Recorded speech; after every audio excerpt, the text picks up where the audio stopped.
moi je me sentais pas bien dans ce qu'on me proposait, quoi, pour vivre sur cette terre. Et du coup, j'avais besoin de plus de liberté, en tout cas, et de maîtriser ma vie. Et donc, l'autonomie, en tout cas, ça m'a apporté ça. En tout cas, ça te rend une bonne part de liberté, quoi.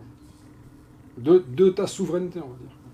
On est la seule espèce qui n'a pas accès aux ressources terrestres. C'est-à-dire, toutes les espèces, tu prends de la bactérie jusqu'à la baleine, elles ont accès aux ressources terrestres, librement.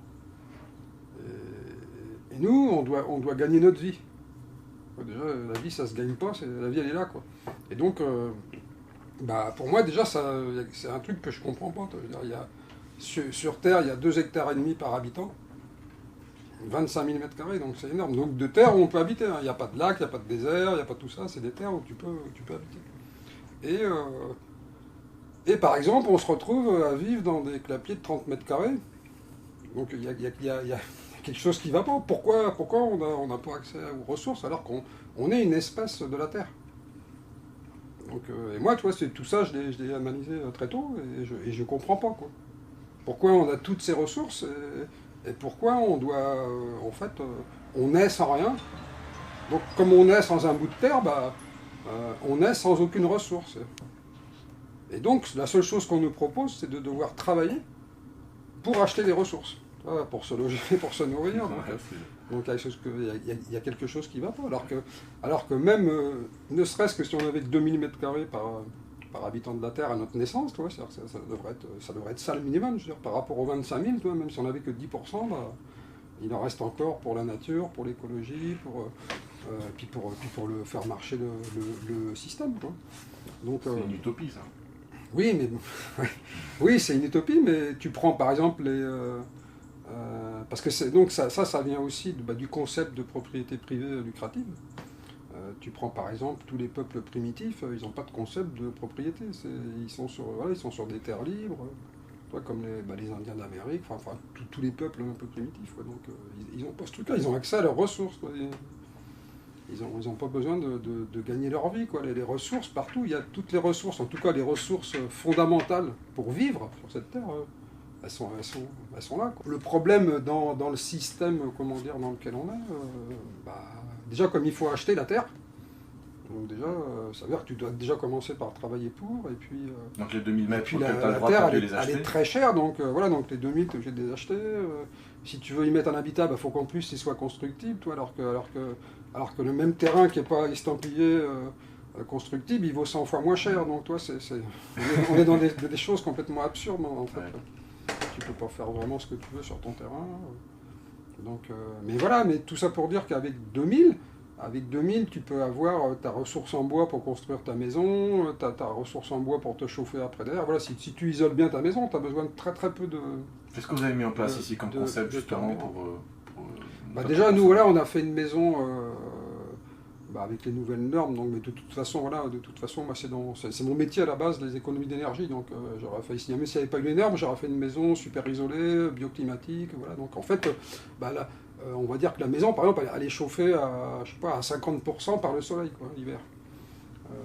Et même quand il n'y a pas de soleil, quand c'est gris terre, avec les UV, la véranda, c'est comme une serre, ça accumule de la chaleur et ça te chauffe la maison derrière.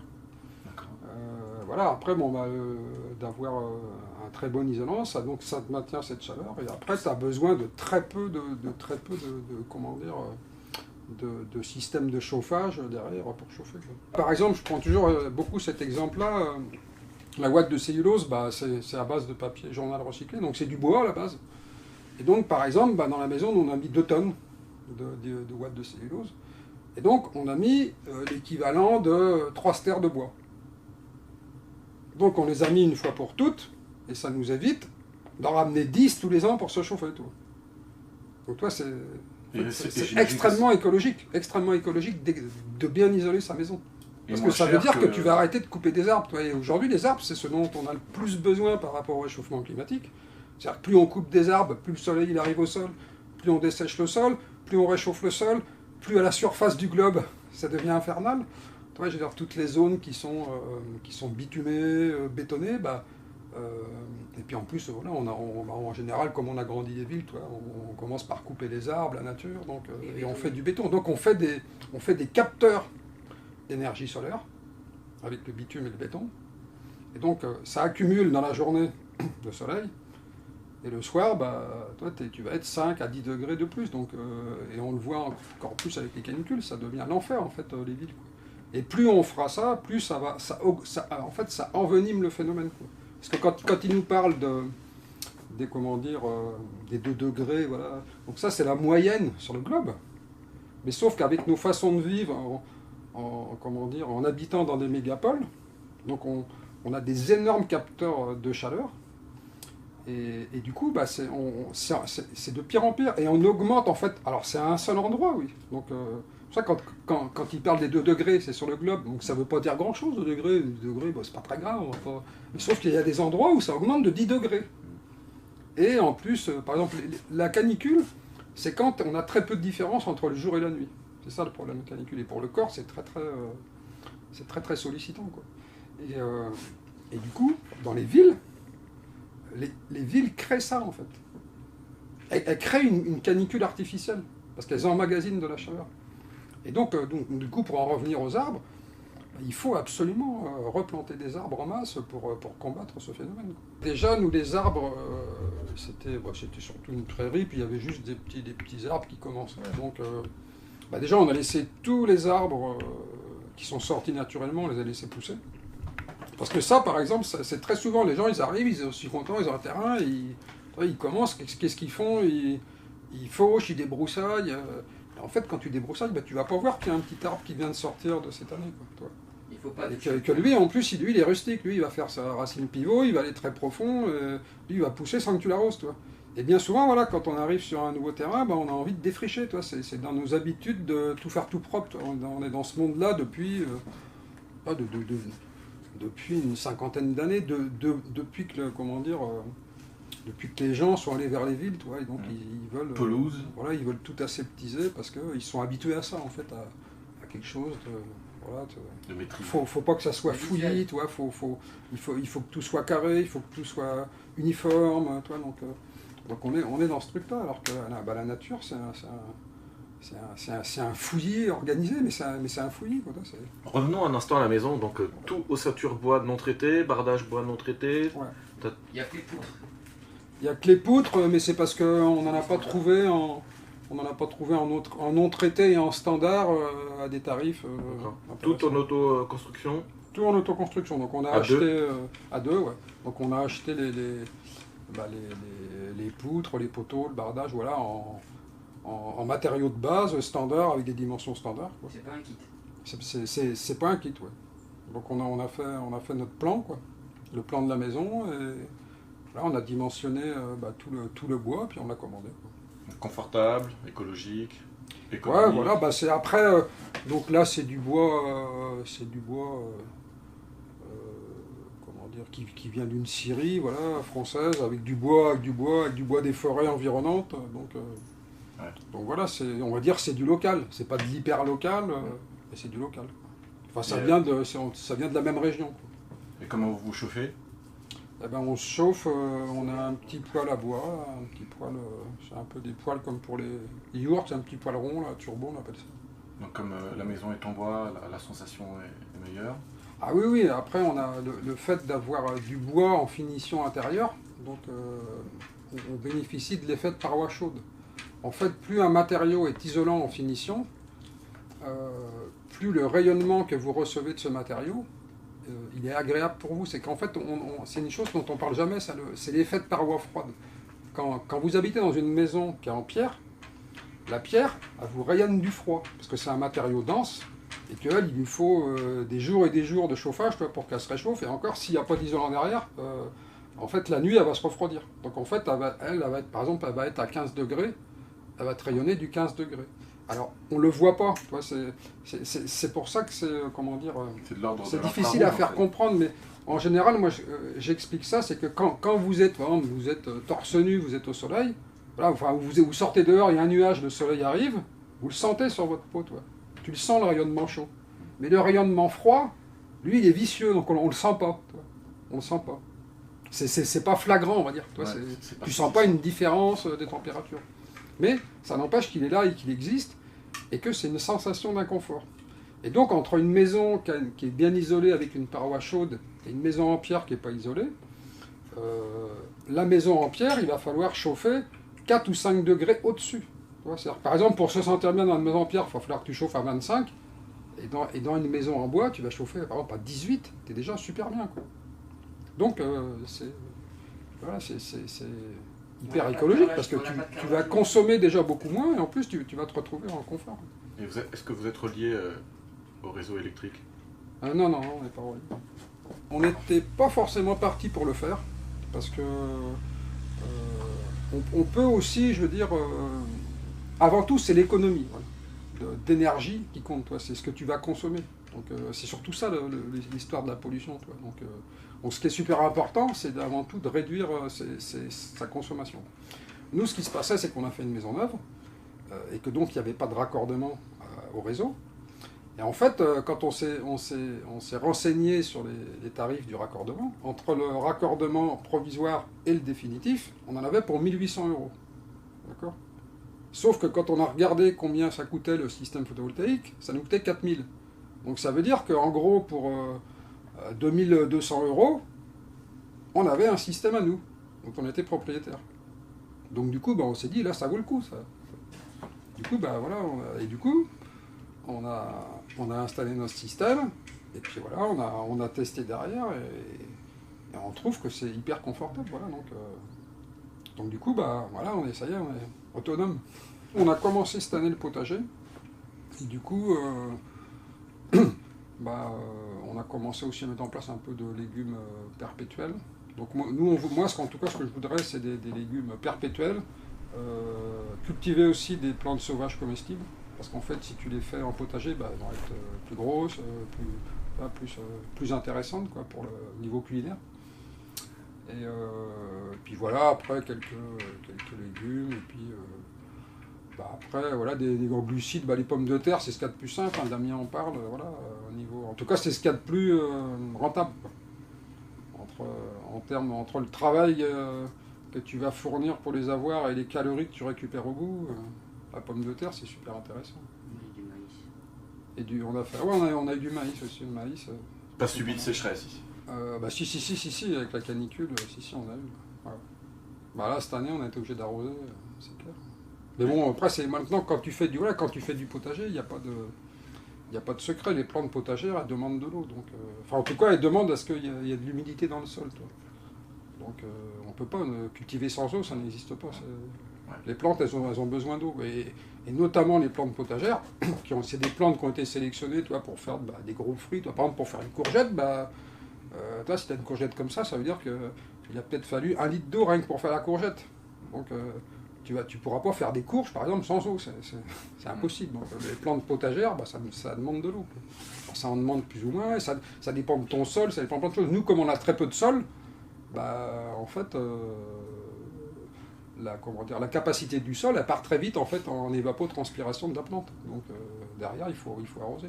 Donc du coup, on surélève, on met des planches sur les côtés, debout, puis on surélève nos planches potagères, quoi. Et on fait des baissières. Voilà, et on fait des... Donc comme le terrain est en pente, donc en fait on fait une baissière derrière la planche potagère. Et donc de cette baissière, on récupère la terre végétale pour augmenter la terre végétale de la planche potagère. Alors la baissière, ça permet d'augmenter la surface de captage de l'eau de pluie et ça permet d'arroser aussi plus en profondeur la terre. Parce que, donc tu as creusé en amont et tu as mis de la terre en aval, c'est ça? Voilà, c'est ça une baissière. Donc, du coup, j'ai récupéré la terre végétale pour épaissir ma terre végétale au niveau de l'arbre. Et du coup, on récupère une surface qui va récupérer l'eau de pluie. Donc du coup, par rapport à la surface qu'il y avait au départ, en gros, on double la surface de captage de l'eau de pluie. Donc ça veut dire qu'on va doubler la capacité en eau du sol.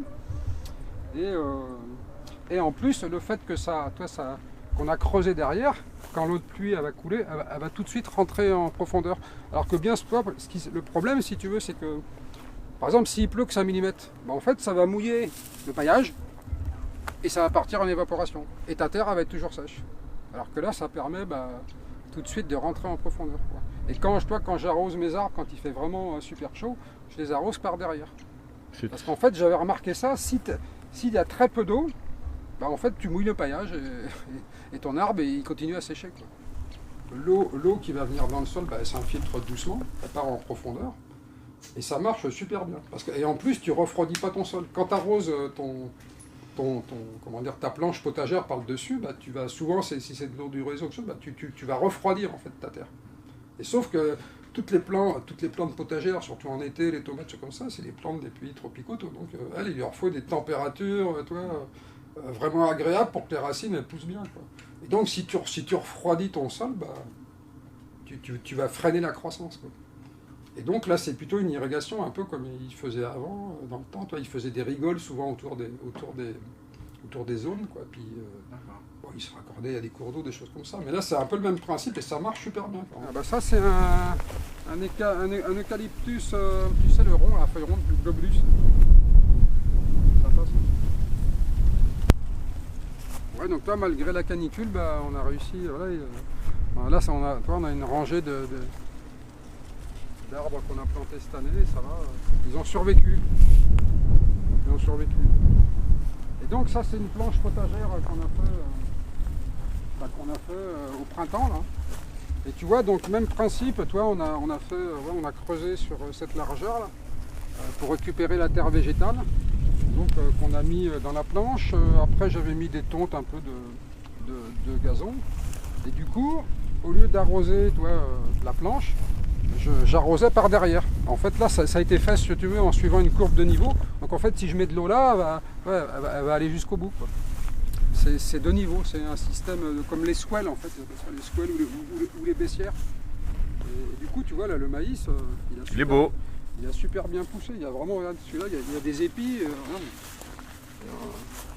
c'est vraiment des trucs, des engins, toi. Ouais. Voilà, et là on a une courgette dedans, on a des tomates. Bon après les tomates avec nos plants qui n'étaient pas terribles, on les a mis tard. Ça tu vois, ça c'est un légume perpétuel, ça c'est le chou de menton. Tu vois, lui il pousse, c'est vraiment parti de super bien. Toi ici en plus on est en plein cagnard, il n'y a rien qui protège aux alentours. Il y a juste le chêne vert là qui protège un peu du vent. Mais du coup tu vois la technique de baissière et d'arrosage par la baissière, je suis vraiment super content. C'est vraiment c'est une bonne technique, quoi. Et tu vois là j'ai rajouté dernièrement que j'avais pas, parce que comme j'ai un système d'irrigation sur tout le terrain, là, par exemple ça vient de la mare qu'on vient de voir juste au-dessus là. Et du coup j'avais déjà un circuit qui arrosait les haies sur le côté là, c'est ça les ébingen dont je te parlais, qui font des petits fruits, c'est un des premiers fruits qui arrive au mois de mars. Des petits fruits gros, c'est comme c'est une forme de petite olive là, rouge, et c'est des petits fruits sympas. Et voilà, donc du coup je me suis rebranché là, sur mon circuit qui passait là, et du coup si je veux arroser ma baissière, maintenant j'ai plus qu'à ouvrir mon robinet qui est juste en dessous de ma mare là, et voilà, je peux. Et puis en plus comme c'est au nord des plantes, donc le soleil vient pas sécher cette zone. Donc c'est vraiment, en tout cas nous ça marche bien. Voilà, en terrain en pente avec peu de terre, voilà, c'est une solution qui a l'air de bien marcher. Mais voilà, après on est en test permanent, quoi, parce que chaque endroit est différent. Il n'y a pas de miracle, il y a du travail. Oui, c'est sûr. Tu n'en as rien sans rien.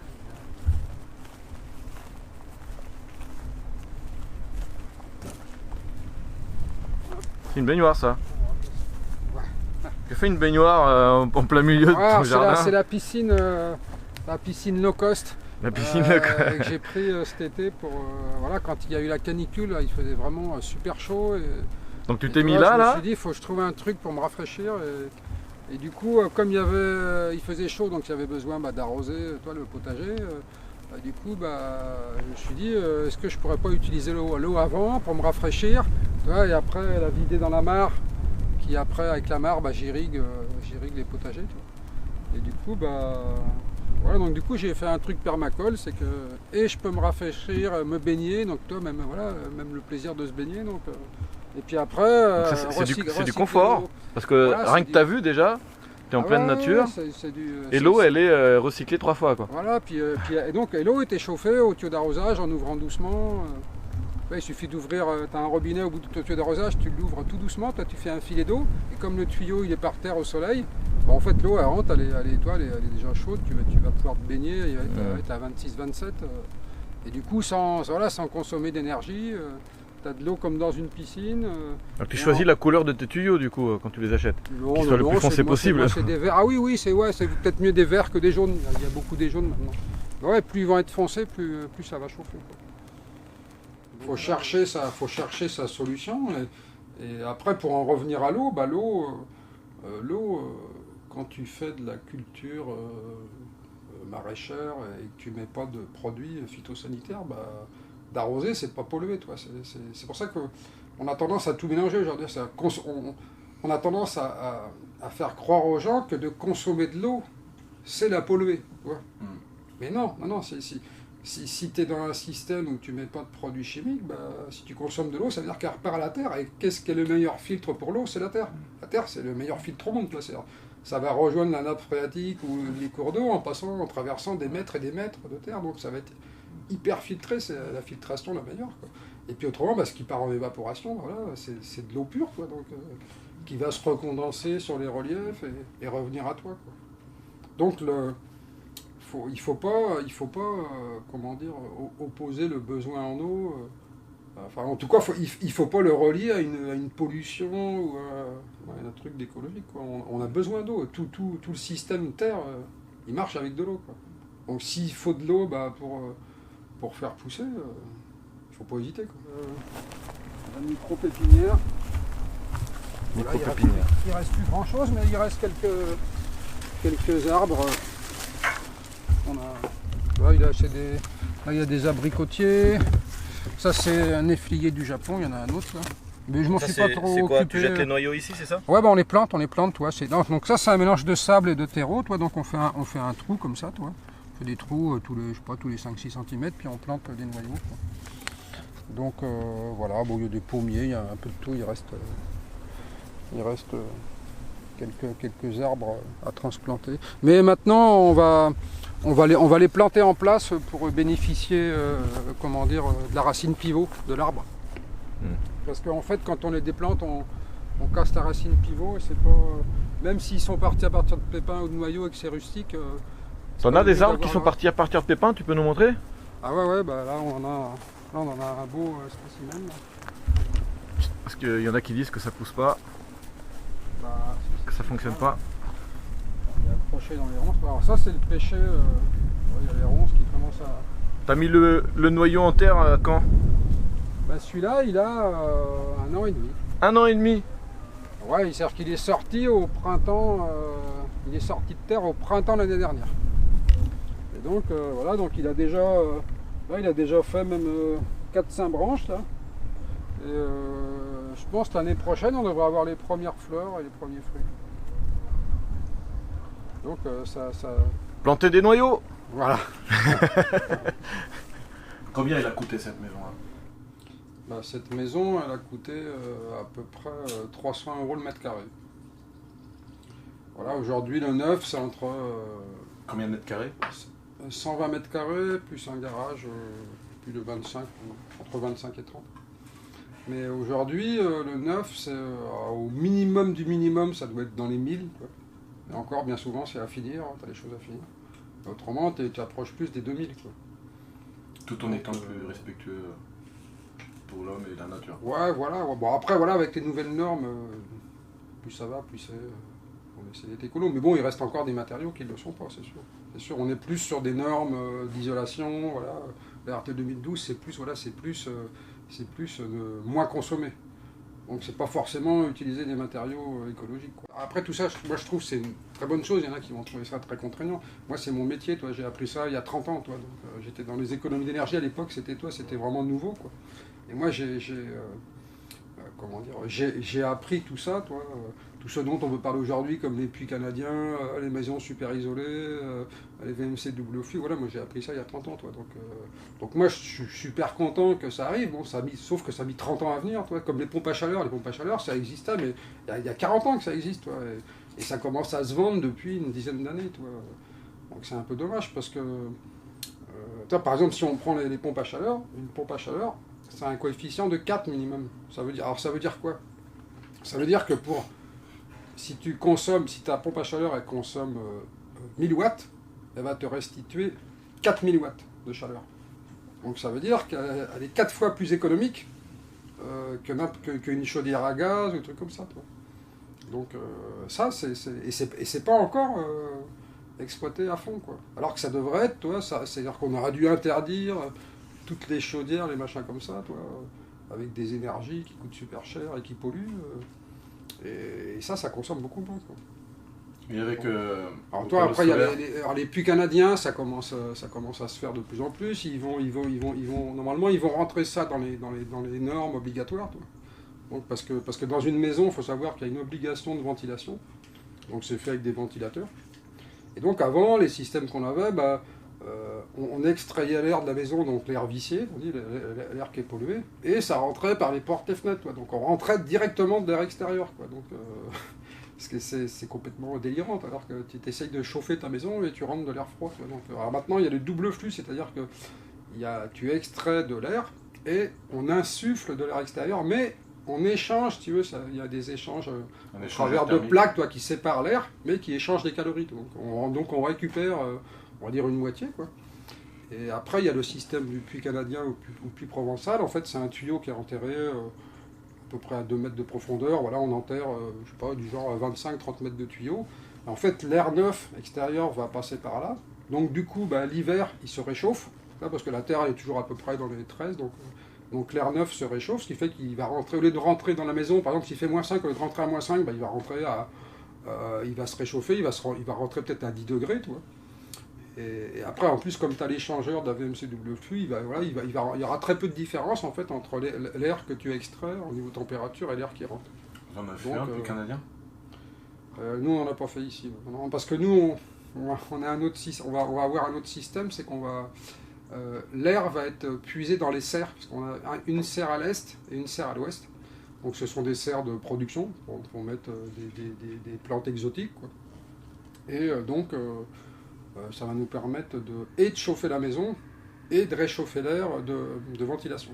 C'est des nouveaux projets, ça? Voilà, donc c'est ce qu'on doit. Mais les serres, là, on va les faire. Vous avez quoi d'autre comme projet? Au niveau du chauffage? Non, après voilà, la base c'est l'isolation, après c'est le bioclimatisme avec donc la véranda qui est au sud des pièces à vivre, et qui est aussi une pièce à vivre, voilà, on va dire plus en mi-saison, quoi. Et donc ça c'est vraiment la base. Après donc les serres ça va permettre de réchauffer, et après le peu qui reste c'est avec le poêle à bois, quoi. Ça c'est notre poêle qui sert à chauffer la maison. Et à chauffer l'eau chaude du ballon d'eau chaude en hiver. Donc voilà, donc en fait c'est juste avec un tuyau de cuivre qui fait le tour. Et en fait il passe par une pompe, et en fait l'eau du ballon, avec la pompe elle circule, elle vient du ballon, elle tourne autour du poêle et elle retourne au ballon. Et donc la pompe est déclenchée, il y a un thermostat ici, il y a une sonde de thermostat qui est collée sur le côté, là, et donc on a un thermostat qu'on règle à 55 degrés. Et donc en fait, quand la température du tuyau est à 55, hop, ça met en route la pompe et ça va réchauffer l'eau du ballon. Donc c'est des systèmes qui existent dans des chaudières, mais bon là on l'a fait nous-mêmes, quoi, à partir d'un tuyau de cuivre. Et la casserole au-dessus, c'est quoi? C'est le dîner? Ça, c'est pour apporter de la masse au poêle, donc ça fait le même principe qu'un poêle de masse. Donc en fait, ça a deux fonctions. Donc ça fait comme un poêle de masse, c'est-à-dire que ça accumule de la chaleur. Du coup, par exemple, si le feu, quand on va se coucher, il s'éteint 1 heure après qu'on se couche, en fait, là, la gamelle, il y a presque 10 litres d'eau, donc elle va avoir de la chaleur, et ça va diffuser toute la nuit, et le matin, il fait bon. Et comme 10 kg de fonte, à peu près? Non. Ouais, à peu près. En fait, l'eau, c'est un très bon accumulateur de chaleur.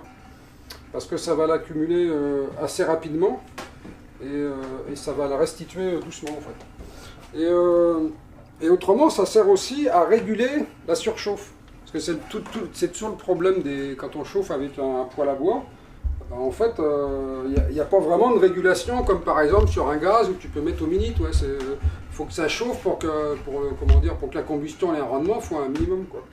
Et donc, ça absorbe la surchauffe en fait. C'est-à-dire que ça va éviter que ta pièce elle monte. Toi par exemple, tu veux être à 20, ça va être très difficile avec un poêle de régler précisément. Et ça va absorber en fait le trop de chaleur de ton poêle, puisque ça, en priorité, ça va chauffer l'eau.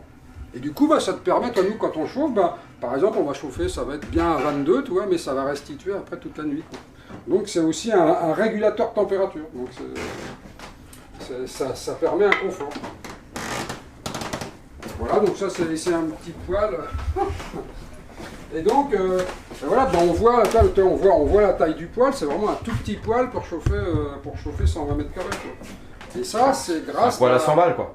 Ouais, voilà, et c'est grâce au fait que la maison elle est super bien isolée, qu'elle a... Donc vous chauffez toute la maison avec ça, là? Ah oui, on chauffe toute la maison avec ça. Les pièces à vivre. Donc là, on chauffe tout le rez-de-chaussée. Après, la chaleur qui va s'accumuler dans les plafonds, ça suffit pour les chambres. Comme c'est bien isolé la maison, dans les chambres, il fait toujours super bon alors qu'il n'y a aucun chauffage dans les chambres. Le poêle, on l'a acheté. Après, ce qui est fait maison, c'est on a un serpentin de tuyaux de cuivre autour qui sert à réchauffer l'eau chaude du ballon, quoi. Donc ça, c'est un bricolage, mais c'est un système qui existe, qui se trouve dans le commerce. Sauf que il va être intégré au poêle, voilà. Là, le truc, c'est de faire on appelle ça un peu du low-tech, c'est de faire à partir des matériaux, de faire la même chose que ce qui existe. D'optimiser mais qui coûte beaucoup moins cher. Voilà, optimiser chaque joule, chaque watt. Voilà. Puis tu maîtrises aussi ton système. Le fait... les systèmes. Ouais, multiplier aussi le système, voilà, parce que quand tu es au photovoltaïque, l'hiver c'est compliqué, tu vois. Donc par exemple, on peut chauffer l'eau chaude du ballon l'été, mais on ne pourra pas l'hiver, donc il faut une autre source. Il faut une autre source d'hiver. Et voilà, donc tu es obligé d'avoir plusieurs systèmes, comme pour la cuisson, tu peux cuire sur le poêle, mais tu peux cuire à une certaine période, tu vas être sur le gaz. Par exemple, tu peux faire un four solaire, voilà, donc tu es obligé de multiplier les énergies, quoi. Pour, en fait, essayer d'utiliser tout ce qui est gratuit, tout ce qui vient de la nature, et puis les périodes où tu peux pas, voilà, tu utilises ce qui existe déjà. Comme nous, voilà, le gaz, c'est quelque chose de simple. Après, le gaz, on pourrait le produire, mais on n'a pas encore lancé ça, voilà. Mais on peut produire son gaz pour la cuisson, en tout cas. Pour le peu de période qui va rester où on doit utiliser un peu de gaz, on peut très bien le produire avec la biomasse qu'on a sur un terrain, sans problème. Donc en été, on chauffe le ballon d'eau chaude. On a mis une petite résistance de 600 watts, parce que normalement c'est 2000. Et comme les systèmes en système de base, c'est maxi 3000 watts en France, tu vois, donc après c'est plus compliqué, quoi. Mais du coup, et comme le photovoltaïque, la production, elle n'est pas stable, toi. Tu peux avoir, s'il fait temps gris, tu vas peut-être avoir que 500 watts, et puis s'il fait beau, tu auras 3000 watts, quoi. Et donc, du coup, on a mis une résistance plus faible, du coup, qui va se déclencher avec un interrupteur crépusculaire. C'est-à-dire qu'en fonction de la luminosité, il va enclencher la résistance du ballon, voilà, et automatiquement. Donc du coup, tu n'as pas besoin de t'en soucier. Et en plus, on a mis un variateur ici sur la résistance. Par exemple, on a un temps gris, il va peut-être produire que 800 watts. Donc du coup, par exemple, la résistance, elle est à 600. Mais par exemple, je vais avoir besoin de faire marcher, je sais pas, un outil qui fait 500 watts. Donc je vais réduire juste ponctuellement la puissance de la résistance, et je vais pouvoir utiliser un autre appareil à côté sans trop solliciter. Alors je pourrais le l'onduleur il marche jusqu'à 3 kg, mais je vais tirer sur les batteries. Et en fait ça par exemple c'est des solutions aussi pour ne pas trop solliciter les batteries, pour qu'elles durent le plus longtemps possible, parce que le but c'est aussi d'être le plus écologique possible, quoi. Donc c'est pour ça que c'est important, je parlais de ça aussi beaucoup, il faut connaître son matériel, connaître comment l'utiliser pour être aussi le plus écologique possible. Parce qu'après, je pourrais très bien ne pas baisser ma résistance, aller utiliser mon appareil, ça va tirer sur les batteries. Toi, lui, comme l'onduleur, il peut produire 3 kg, il ne va pas se soucier, il va prendre sur les batteries. Toi. Donc tu peux faire tout marcher sans te poser de questions. Mais tu vas abîmer ton matériel, et tes batteries vont peut-être durer que 3 ans alors qu'elles peuvent durer 10. Donc ça serait dommage. Donc c'est important, très important de connaître le matériel et l'utilisation. Et nous n'avons pas mis d'Arduino parce que c'est de l'électronique. Ouais, voilà, on Non, essaye parce de qu'on faire essaye avec des matériaux de base Ouais. et en multipliant en fait les sources. C'est-à-dire il y a moins de risque de panne que si on n'a qu'un seul appareil. Si on n'a qu'un seul appareil qui régit tout, tout peut tomber en panne. Là nous, c'est au moins, par exemple, le machin il marche plus, le régulateur. On débranche on débranche le ballon quoi. Ouais. Si c'est la luminosité qui marche pas, ben on le fait manuellement. On n'est pas complètement perdu. Donc du coup c'est pour ça on préfère privilégier plein de petites sources. Et comme ça c'est géré humainement. Il y a beaucoup moins d'erreurs humainement, j'ai envie de dire, même s'il y en a si on oublie le temps, que gérer juste avec... Voilà, moi je tenais juste à dire ça et je vais retourner faire la popa. Merci Lydie. Pour faire des automatismes, en fait, tout existe en analogique. Toi. Je veux dire, un thermostat, c'est déjà de la domotique. Toi. Ça va te réguler ta température. Oui, donc, déjà avec ça, tu peux faire plein de choses en fait, avec des sondes, avec des thermostats, avec des hygrostats, enfin voilà. Tout ça, c'est des systèmes qui existent depuis que l'industrie existe. Et voilà, tu fais de la domotique. Alors c'est de la domotique, on va dire low-tech, mais c'est de la domotique. Quoi. Mais c'est plus simple. Rudimentaire, quoi. Et en plus, comme c'est des matériaux qui sont hyper standardisés, parce que c'est utilisé dans le chauffage, dans l'industrie, tout ça, je veux dire, ça vaut 3 francs 6 sous, et puis pareil, l'outil de production, il est amorti. Donc, et puis en plus, bien souvent, c'est très très fiable. Des trucs qui ont fait leurs preuves depuis des générations. Donc, je pense qu'à partir du moment où tu maîtrises ta vie, où tu maîtrises tes installations, tout ça, bah déjà t'as beaucoup moins de complications, quoi. T'as moins de soucis, donc forcément t'es plus heureux, puis c'est toi qui l'as fait, donc l'être humain, c'est un créateur, quoi. Puis c'est ça l'expérience humaine, quoi. C'est l'incarnation, t'es dans la matière, donc tu peux faire des choses, toi, donc t'es plus dans l'esprit, donc on est en plein dedans, quoi. On est en plein dedans, on n'est pas dans une contemplation ou dans une réflexion, puis tu n'as pas d'impact sur les autres, ni sur la terre entière. Mais pourquoi avoir choisi avec un certain confort? Un certain confort, parce que c'est possible déjà, voilà, parce que c'est possible, et puis alors bien sûr, on pourrait vivre beaucoup plus rustiquement avec un système photovoltaïque 12 volts par exemple, mais je ne crois pas, moi je rêve que le monde entier rentre en décroissance et qu'il y a plein de gens qui se mettent à l'autonomie, et alors pas forcément de lâcher le système ou quoi, mais si tu veux, avant tout c'est écologique et ça va permettre à la planète de continuer à exister, quoi. Tu parles de l'autonomie au sens large. Oui, au sens en large. alimentaire, en achetant des matières premières. Voilà. Le terrain, il fait quoi? Il fait quelle taille? 4300. Et combien ça vous a coûté le terrain et la maison avec l'installation photovoltaïque, tout ça? Bah, au total, on est à peu près à 80 000. Mais avec, en plus, là-dedans, il y a les arbres, il y a tout ce qu'on a ici, quoi. Pas besoin de faire un crédit sur 30 ans, quoi. Bah ouais, bon après voilà, moi c'était notre capital et puis... On l'a fait à deux. Ouais, on l'a fait à deux, voilà, donc en gros ça fait un budget de 40 000 par personne, quoi. Ouais. En fonction de... Ouais, voilà, pour arriver à des prix comme ça, bah, il faut travailler, voilà, faut faire sa maison avec des matières premières, quoi. Donc bah, voilà, le bois c'est vraiment une matière première. Standard, voilà, c'est sûr que dès que vous rentrez dans... si vous voulez la faire en chêne, ça va pas être le même prix qu'en Douglas, quoi. Donc voilà, donc nous le but c'était d'avoir un habitat sain, écologique, confortable, à moindre coût. Donc le bois, voilà, c'est vraiment ce qu'il y a de plus simple. Après, les fondations, on a fait ça en béton et les murs de soubassement en parpaing, voilà, parce que c'était des matériaux standards. Après voilà, on peut faire, si on veut être hyper écologique, on peut faire avec de la pierre, on peut faire avec des choses comme ça. Mais pourquoi avoir choisi de ne pas traiter le bois? Parce que moi j'ai vu, il y a très longtemps, j'ai vu un reportage d'un gars qui était dans les Landes et qui faisait des chalets et justement il expliquait que le bois, une fois que le bois il est bien sec en fait, les bestioles elles vont pas l'attaquer. Parce que les bestioles, elles sont comme nous, elles ont besoin aussi d'humidité, enfin en tout cas d'humidité un minimum et d'eau. Et c'est plus facile à ronger quand il y a de l'humidité, tu vois. Et j'avais vu ça aussi dans des bouquins, le fameux bouquin dont je te parlais, avec lequel j'ai fait ma première maison, c'est des bouquins du CATED sur le bois. Et justement, ils expliquaient ça, c'est-à-dire que plus ton bois, bah, il va avoir si tu as des infiltrations dans ta maison, bah, il y a de l'eau qui va rentrer, ça va mouiller le bois, et donc dès que le bois il est un peu mouillé, bah, il va être attaqué. Et c'est ce qu'on voit d'ailleurs dans la nature. Quand on voit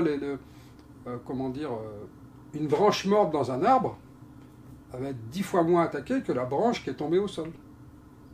Mais toi, après c'est logique, je veux dire, les bestioles, elles vont s'attaquer à ce qui est le plus facile, toi. Elles vont pas s'attaquer, elles vont pas venir s'attaquer à un bois qui est hyper sec et hyper dur, quoi. Et voilà, et en plus, le fait de ne pas traiter l'extérieur, ce que je te disais hier, c'est que quand tu mets quelque chose sur ton bois, le bois, ça travaille. C'est pas du béton, c'est pas du métal, donc ça travaille. Et donc, tu auras beau peindre tout ce que tu veux en lasure, il y a des micro-fissures qui vont se faire. Donc quand il pleut, bah, ça va pouvoir s'infiltrer. Et comme le reste, en fait, c'est quand même peint sur l'ensemble, ça va pas arriver à évaporer l'humidité qui est rentrée dedans. Et du coup, tu te retrouves avec un bois qui garde de l'humidité, et donc tout de suite, ben voilà, les moisissures vont pouvoir proliférer, et les bestioles vont pouvoir attaquer. Alors qu'un bois où il n'y a rien dessus, il va sécher, le lendemain il est sec, toi, et voilà, il n'y a rien qui va l'attaquer. Mais du coup, ça change la couleur. Oui, alors, par contre, ça change la couleur. Ouais, ça fait un bois gris, voilà. Mais moi, je trouve aussi que c'est, le bois gris, c'est la couleur naturelle du bois dans la nature qui est en train de mourir, toi. Donc ça fait partie de la nature. Donc ça se marie beaucoup mieux dans l'environnement. Moi, je suis pour qu'on intègre, que les maisons s'intègrent au milieu naturel. Toi, alors qu'on a tendance, à vouloir montrer notre maison, toi, au reste du monde, quoi, dans la société, parce que on a besoin de reconnaissance sociale, toi. Donc, mais ça, c'est quand tu es dans le système, toi. Pour moi, c'est un biais du mal-être de gagner sa vie, toi. Voilà, on a besoin de reconnaissance, donc on veut montrer sa maison. Mais non, là, pour moi, l'humain, c'est un habitant de la Terre, et il doit s'intégrer au milieu naturel, toi. Il ne doit pas gâcher le paysage, voilà. Tout. Et ouais, c'est pour ça, je trouve, c'est comme ça, je trouve. Parce qu'en plus, on t'impose des façons de construire par rapport à la tradition, ceci, cela, tu vois. Mais si tu t'intègres, après, tu fais ce que tu veux comme maison. Si tu veux une maison carrée, ronde, c'est noyé dans le paysage. On devrait obliger les gens, toi, à planter des arbres autour de leur maison. Les pelouses green de golf, c'était aussi un symbole d'éléments voilà, de classe sociale aussi, de pareil. Ouais, bah, après, c'est des stéréotypes qu'on nous vend, toi. Le gazon, voilà, on voit ça dans tous les films, hein, sur les films américains, t'as la maison, voilà, qu'on voit bien de l'extérieur, qu'il n'y a pas de clôture, il n'y a pas d'arbres, on la voit bien de la rue, t'as le gazon qui est bien tondu, voilà, donc c'est vraiment des stéréotypes, et tout le monde veut ça, toi, c'est terrible, parce qu'on est des milliards sur cette terre, toi, et en fait, tout le monde veut la même chose, toi.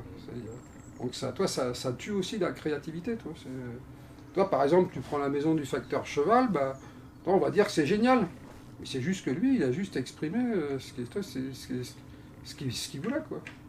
Et nous, on éteint la créativité chez les gens, et tout le monde fait la même chose, toi. Donc, ou alors, lui, il a ça, bah, je vais faire pareil, toi. Donc, en fait, il a fait une table en bois, donc l'autre, il va courir en acheter une pour avoir la même. Donc, je trouve que c'est pauvre, en fait, toi. C'est vraiment, on est loin de ce que peut produire l'humanité. On est dans l'uniformisation. Voilà, tout le monde doit être identique.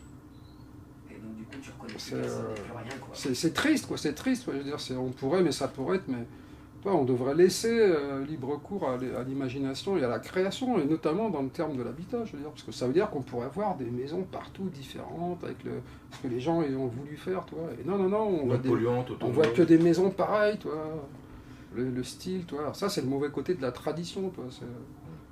Voilà, les traditions, il y a des bonnes choses dans les traditions, mais il y a quand même des sacrées conneries dans les traditions aussi, qu'on traîne depuis des centaines d'années, des millénaires. Quoi, toi, donc on pourrait croire que la durée de maison, en fait, tous les 5 ans, on pourrait croire que ça assure la longévité, mais en fait... Alors, en tout cas, ça assure la longévité du fournisseur qui a fait la peinture, ça c'est sûr.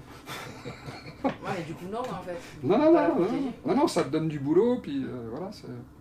Le bois, mais tu vas voir comme les doses, qu'on voit, le bois de doses, tu as plein de cabanes qui ont été faites avec ça, tu vois, qui sont gris, et ça fait 30 ans qu'ils sont là. Bon, toi, tu prends souvent des dépendances dans les fermes, voilà, ils ont fait ça, ou sur des hangars, ils ont mis ça, et les planches, elles ont 30 ans, quoi. Toi. Mais elles sont bien conçues pour pas prendre l'eau. Oui, voilà, alors après, c'est abrité aussi, t'as un peu de toit qui dépasse, mais après, il faut que ça respire, en fait. Le bois, c'est ça. Le bois, si il respire mal, s'il est coincé entre deux bâtiments, voilà, là, c'est pas terrible, quoi. Et puis surtout, le bois, c'est les normes dans les maisons ossature bois, c'est qu'il ne faut pas qu'il soit à moins de 20 cm du sol, quoi. Ne serait-ce que pour les éclaboussures ou que l'herbe qui peut pousser, qui va faire qu'il va toucher, il va avoir de l'humidité en permanence, toi, ne serait-ce qu'avec la rosée le matin, toi, sur l'herbe, il va y avoir de l'humidité.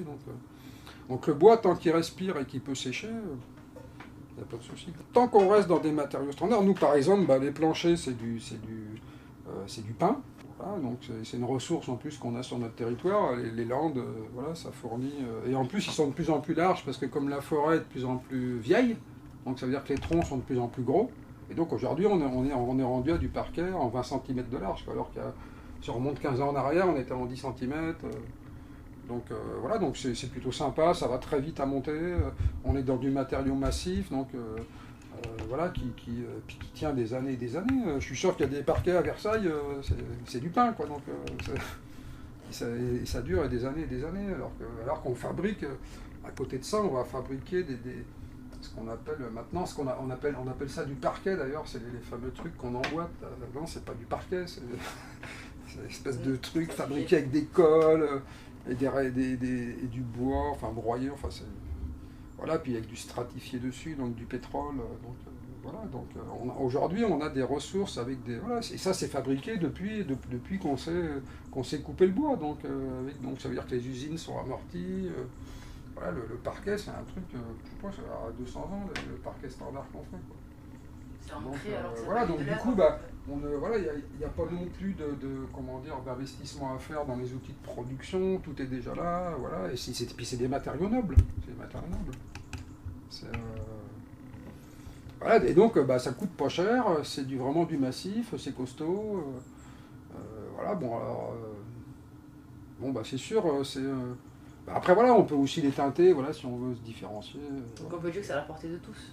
Ah oui, c'est à la portée de tous. Après, c'est des matériaux. Voilà, c'est des matériaux qui sont déjà, ils sont déjà travaillés pour qu'ils s'emboîtent. Donc, le peu de boulot qui reste, c'est juste de les couper, quoi, et puis de les pointer ou de les visser. Donc. L'humain, déjà avec le travail, toi, je veux dire, on est passé du travail physique au travail de bureau, et maintenant, par là-dessus, c'est rajouté notre consommation, on va dire, de médias. Et du coup, l'humain qui est un esprit incarné, donc tu vois, il pouvait expérimenter la matière. En fait, il redevient un esprit pur, toi. On n'est plus qu'un esprit pur, on contemple. Voilà. Donc, en fait, on s'éloigne de l'expérience humaine, tout simplement. De la matière. Ah oui, on s'éloigne de la se matière et reconnecte de à l'expérience nous-mêmes, en fait. humaine. L'expérience humaine, c'est ça, c'est la magie d'être incarné, d'être dans la matière et de pouvoir faire, mais tout, tu peux tout faire. Si tu as la santé, un cerveau, deux bras, deux jambes, tu peux tout faire. Si tu n'arrives à rien, c'est que tu fais rien pour, c'est tout, toi. Voilà, il suffit de se mettre en œuvre. C'est quand même terrible, on est 7 milliards sur Terre, il y a je ne sais plus combien de nations, il y en a alors, plus de 200, et elles proposent toutes le même monosystème, c'est-à-dire que voilà, faut gagner ta vie, après tu peux acheter des biens, tu peux acheter tes produits fondamentaux, toi, mais... Alors, après, il y a juste les peuples primitifs qui proposent un autre système, voilà, c'est-à-dire qu'eux, ils ont des terres libres, et puis tu peux y vivre comme tu veux, toi, quoi, mais ils représentent quoi, 1% de la planète, quoi. Si tu as un bout de terre, on va dire, suffisamment grand, moi, je tape souvent sur 2000 m² par personne, tu peux tout produire ce dont tu as besoin, c'est-à-dire le bois pour construire ta maison, voilà, si tu arrives sur t'achètes un terrain, il y a déjà du bois, c'est bien, tu as du bois, tu peux déjà construire un peu ta cabane, toi, puis après, tu pourras aussi sur ton terrain même produire, toi, ce dont je parlais hier, tu peux produire par exemple avec du colza, de l'huile, qui va te permettre de te déplacer en voiture, toi, tu peux même produire ton énergie pour te déplacer. Voilà, après, il y a le photovoltaïque, voilà, malheureusement, on est obligé de passer par des systèmes, mais bon... Mais il y en a beaucoup qui vont dire ouais, mais bon, pour fabriquer ces systèmes, il faut extraire. Mais oui, mais on fait que ça consommer depuis depuis l'ère moderne. On fait que ça consommer en permanence. Alors que là, on est sur un produit, par exemple, qui peut durer, qui dure au moins 25 ans. Et quand on prend les premières générations, il fonctionne encore. C'est-à-dire qu'on est sur un rare produit sans obsolescence programmée. Profitons-en. Profitons-en, c'est tellement rare. Ouais. Et donc, on est sur un produit vertueux. Je ne crois pas,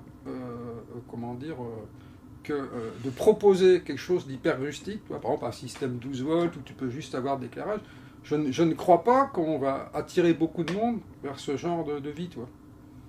Et donc, je pense qu'il vaut mieux passer par un système transitoire, où tu vas avoir quand même le confort que tu avais avant, et du coup, tu rentres en autonomie, donc tu rentres en décroissance. Et voilà, et puis, plus il y a de gens qui vont rentrer là-dedans, plus on pourra rentrer en décroissance, plus on pourra sauver la planète, plus on pourra avoir, on pourra être dans des relations beaucoup plus saines entre les êtres humains. Parce que aussi, quand tu rentres aussi en autonomie, tu sors de la compétition, si tu veux, pour gagner ta vie. Donc, quand tu sors de la compétition, tu as beaucoup moins de cas pour te mettre sur la gueule. Tout ce qui est sorti naturellement du sol... T'as pas sorti la débroussailleuse? Non, justement, c'est ça. Ouais, alors ça, c'est super important. Quand tu arrives sur un terrain, t'as tendance à vouloir, débroussailler, pour que tu puisses derrière faire ce que tu veux, mais... Avant, ce qu'il faut, c'est faire tout le terrain. Tu mets tes bottes et tu fais le tour. Tu vois s'il n'y a pas des petits arbustes qui poussent. Et tu les repères. Et puis après, tu peux commencer à débroussailler. Mais c'est quand même dommage de se passer d'arbres qui sont venus naturellement, qui vont être hyper résistants. Parce que déjà, s'ils sont sortis tout seuls, sans que tu aies mis les pépins dans le sol, c'est que ils sont bien, ils sont adaptés. Donc, faut surtout profiter de ça. Eux, ils vont être résilients, parce qu'il faut penser aussi à l'avenir, au climat qu'on va avoir. Donc plus l'arbre va pouvoir être résistant, plus il va rester ici, Donc ça, c'est super important, Il faut arrêter cette pratique de tout nettoyer pour faire son plan. Il faut observer, il faut protéger ce qui existe. Et après, on peut dégager. Tout ce qui est herbe, tout ça, c'est pas trop grave. Tout ce qui est annuel, ça va repousser, Et les arbres, en général, il y en a plein. Quand on est allé chez toi, on a eu plein, sortis dans la zone forestière, t'as vu? Et ça avait été coupé il n'y a pas longtemps, et du coup, t'as vu, ils ont vu la lumière, donc hop, ils peuvent pousser, Et donc, ça, c'est super important, La partie observation de la permaculture. Donc tu tonds en fait que les chemins? Ouais, en fait, je tonds que les chemins, donc partout. Tu fais des petits chemins, je laisse pousser les ronces, les églantiers, les chênes verts, et donc pour faire de l'ombre au sol, pour couper le vent, et je tombe entre donc du coup ça fait une espèce de labyrinthe, mais je vois d'année en année vraiment ça se multiplie, les espèces mais tu vois en ce moment c'est le plantain qui revient. Depuis qu'il y a eu un peu de fraîcheur et de pluie, du plantain, là, il y en a partout. Du plantain lancéolé. Là, il y en a, mais il y en a partout, avec ça. Là, t'as à manger. Souvent, c'est les graminées qui ont tendance à envahir. Surtout si c'était des pâturages, mais toi, nous, au bout de 3 ans, t'as de tout sur le sol, T'as pas que des graminées, T'as vraiment de tout. Parce que t'as laissé, si tu tombes pas, il y a ça aussi qui est important, c'est de ne pas tondre, sans arrêt. Et toi, par exemple, là, on voit une technique qu'on utilise, on le voit ici, c'est de tondre en zébrure. C'est-à-dire que tu tonds, par exemple, 1 mètre, une bande d'1 mètre, tu laisses 1 mètre sauvage et tu tonds après derrière. Donc ça te permet d'avoir quand même des passages, si tu veux circuler sur ton terrain, mais tu vas pouvoir laisser des espèces, faire leur cycle de vie et aller jusqu'à la graine. Parce que le problème, si tu tonds à une époque où il y a des espèces qui étaient proches de faire leurs graines mais qui n'ont pas eu le temps, en fait tu les empêches de se reproduire. Et c'est pour ça qu'on tondre sans se poser de questions, tu vas empêcher plein d'espèces de se multiplier. Et donc par rapport au rééquilibrage du sol par les plantes, tu ne vas pas en bénéficier. Alors que c'est ce qu'il dit Gérard Dussert, celui qui parle des plantes bioindicatrices, ce qu'il explique, c'est que les plantes, en fait, elles sont là aussi pour rééquilibrer ton sol, toi, par rapport aux carences, par rapport à la structure, toi, s'il manque de structure, s'il manque de choses, il y a des plantes qui vont les puiser dans la roche-mère, des choses pour les faire remonter. Comment dire, si tu laisses pas la nature pousser, tes plantes, elles vont pas rééquilibrer ton sol. Donc il faut éviter de tondre en permanence, sinon vous aurez que des graminées, à un moment donné vous allez épuiser votre sol aussi. Donc très important, laisser des zones, au moins des zones sauvages. Enfin, en tout cas voilà une partie du terrain. Voilà. Après c'est joli, on va dire la partie, voilà, tu peux garder une partie agrément, voilà, toi, où tu vas faire ton petit jardin, où tu vas manger dehors, voilà, mais tu n'as pas besoin d'avoir 3000 m² comme ça, toi. Après il faut laisser la plus grande partie à la nature, qu'elle s'exprime, qu'elle fasse son boulot, toi. Et ce qu'elle sait le mieux faire, c'est envahir, c'est couvrir le sol, toi, créer un équilibre. Voilà. La nature, elle sait très bien faire ça, toi. C'est beaucoup mieux que l'homme. On l'a vu. Quoi, quand on fait des parkings, c'est pareil, c'est propre. Hein.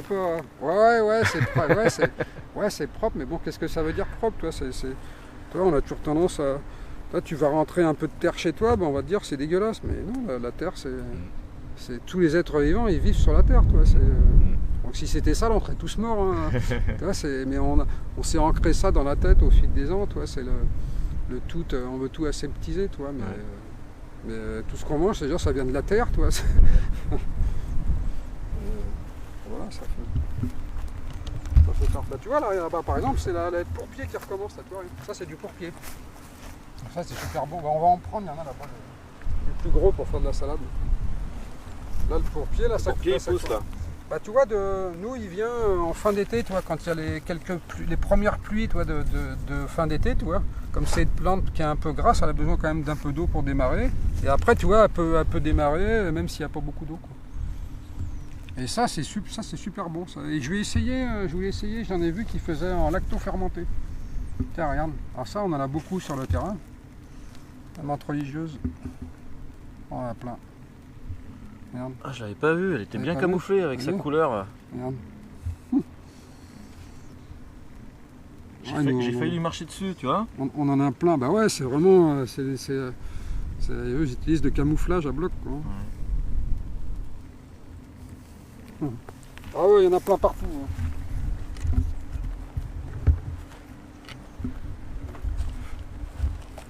Tiens, on va prendre des petites herbes au passage. Pour le repas.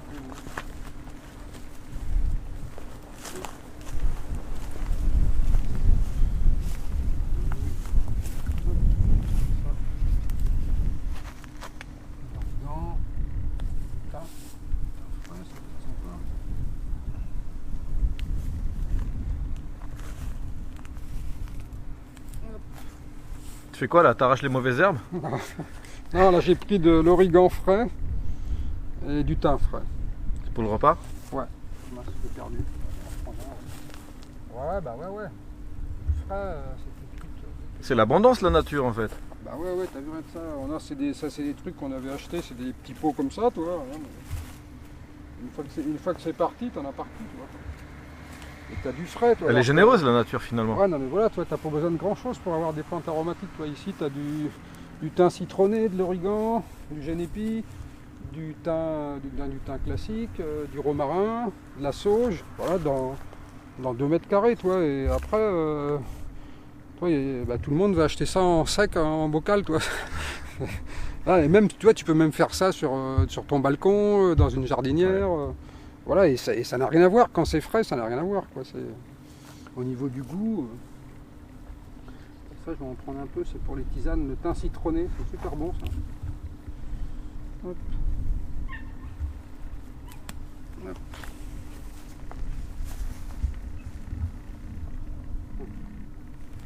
Bon, là, c'est quoi ces tuyaux là? Ah oui, alors ça c'est un capteur solaire low cost. Donc normalement il y a les vitres elles sont là. Donc en fait c'est un bac.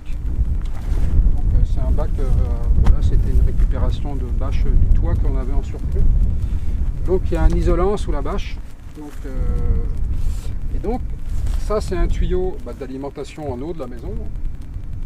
Et donc on remplit de l'eau, il faut que l'eau couvre le tuyau, quoi. Faut pas que ça soit trop profond parce que le soleil n'arrivera pas à chauffer l'eau dans la journée, toi. Mais tu mets 5 cm. Et donc le soleil il chauffe l'eau du bac. Et en fait le tuyau il circule pareil avec la même pompe. On a deux circuits, voilà, la pompe qu'on a vue avec le poêle. Et donc en été tu réchauffes l'eau du ballon avec ça. C'est un capteur solaire low cost. Voilà. Mais en fait on s'en est servi la dernière. Et depuis qu'on arrive à faire marcher le ballon avec la résistance au photovoltaïque, on s'en sert pas. Mais on pourrait s'en servir en demi-saison pour moins faire tourner. T'as trop d'énergie. Voilà, c'est ça le problème. Mais c'est ça le problème du photovoltaïque, c'est que comme tu le dimensionnes pour l'hiver, où tu as très peu d'ensoleillement. En été, t'en as trop. En fait, en été, t'en as trop. Quoi. Donc du coup, voilà, tu peux, c'est soit tu utilises le surplus, voilà. Mais bon, voilà, quelqu'un qui n'a pas de photovoltaïque, tu peux faire de l'eau chaude, toi, pendant une bonne partie de l'année. Parce que là, toi, là c'était à plat, mais si tu mets les vitres comme ça, là, avec un isolant derrière, toi, ils peuvent même capter le soleil d'hiver. Et tu vas pouvoir chauffer de l'eau, toi, peut-être à part 2 mois de l'année où tu n'auras pas d'eau chaude, mais tu peux, avec un système comme ça, tu peux faire de l'eau chaude les 3/4 de l'année, on va dire. Et c'est simple, hein. Bon là c'est de la bâche en caoutchouc, mais ça pourrait être une autre bâche plus simple. Et voilà, des vitres de récup, voilà, ou des tôles plexi, là, des choses comme ça. On est limité que par notre imagination. Ouais, non mais voilà. Il faut des idées, c'est tout. C'est hyper simple, j'ai dû dérouler, je sais pas, j'ai dû mettre 15 mètres de tuyaux, toi, pour qu'il y ait un bon échange entre l'eau et les tuyaux. Et ça fonctionne bien? Ah oui, ça marche super bien, ça a chauffé le ballon à 55, quoi. Donc voilà, et pareil, j'avais le thermostat qu'on a vu, la sonde du thermostat qu'on a vu sur le poêle, en fait elle était ici, le thermostat était derrière le mur, et la sonde a trempé dans l'eau, toi. Et donc quand je l'avais réglé pour que quand l'eau est par exemple à 50, hop, elle déclenche. Elle fait tourner la pompe, et du coup l'échange de calories se fait quand l'eau passe. Top.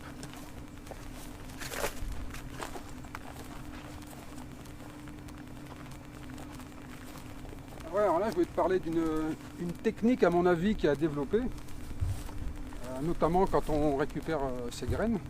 Parce que bon, quand on les achète, c'est sûr qu'on en a peu, donc faire des expériences, c'est un peu plus compliqué, quoi. En tout cas, ça va nous coûter de l'argent. Et donc, toi par exemple, alors là on a des plants qu'on avait fait de tomates, donc tu vois là ils sont tout petits, pas terribles, parce que les plants étaient mal partis. Le terreau qu'on avait il n'était pas top. Et là par exemple on a un pied de tomate, cerise. En fait il est sorti tout seul du sol parce que dans les trucs de compost on avait dû mettre... T'as rien fait? Non, il est sorti tout seul du bac. Et voilà, tu vois, il produit à bloc. Et il est sorti très tôt, toi, du coup. Il est sorti quand il avait besoin de sortir en fait. Et du coup il est super en forme, impeccable, et il produit. Et on a eu la même chose en fait. On a eu la même chose avec une courge. Ici on voit le pied, il est parti d'ici. En fait il y en avait plein qui étaient sortis, tu vois. On avait dû jeter des graines, toi, du compost là-dedans. Et du coup, ce que j'ai fait, j'ai enlevé, il y en avait une dizaine qui ont dû sortir. Et en fait j'ai gardé le plus gros, toi. Ou 2, j'ai dû en garder 2, je crois, il y en avait un deuxième. Et tu vois là, voilà, on voit les courges là-bas, toi. Elles sont énormes. Il nous a fait 2 courges, tu vois. Et voilà, il est sorti spontanément. Donc du coup, ce que je me dis, c'est super intéressant quand on fait ses graines soi-même, de les mettre déjà dans le potager, tu vois, avant la saison. Et en fait, après, tu regardes ce qui sort et puis tu enlèves ce que tu as en trop. Et du coup, l'année prochaine, je vais essayer ça. Parce que je me dis, en tout cas, c'est un système à faire en parallèle des semis, quoi, je pense. Ça peut être intéressant, quoi. Merci le plant de tomate. Oh. Tout est débrouillé comme un grand là. Il est bien fourni. Hein.